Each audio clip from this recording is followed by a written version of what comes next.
নমস্কাৰ সকলোকে। কি খবৰ আপোনালোকৰ? খবৰ নিশ্চয় ভাল, মোৰো ভাল।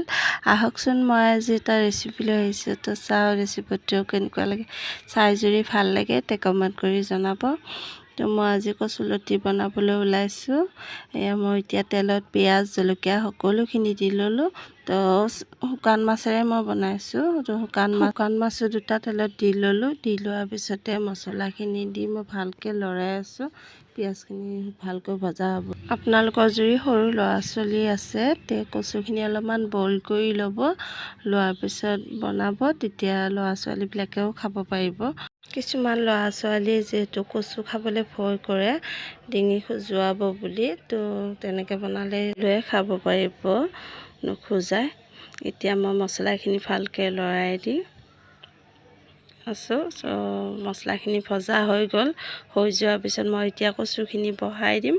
কচুখিনি বহাই দি দুবাৰমান লৰাই দিয়াৰ পিছত কম জুইত 10 মিনিটমান সময় বহাই থ'ব। দেখিব ধুনীয়া হ'ব, এডাল এডাল হৈ উঠিব। কিছু সংখ্যক মানুহে বাৰু পানী দিয়ে, এনেকৈও খাব পাৰে। মই এনেকৈ বনাওঁ। পানী নিদিয়াকৈ বনালে মানে ভাল লাগে, এডাল এডাল হৈ থাকে। এনেকৈয়ে মই বনাওঁ। দেখিবলৈ চাওকচোন ইমান ধুনীয়া হৈছে। তো খাবলৈও ভাল হ'ব। যদিহে আপোনালোকৰ মোৰ ভিডিঅ'টো চাই ভাল লাগে তে লাইক কমেণ্ট কৰিব সকলোৱে। বাই। আজিলৈ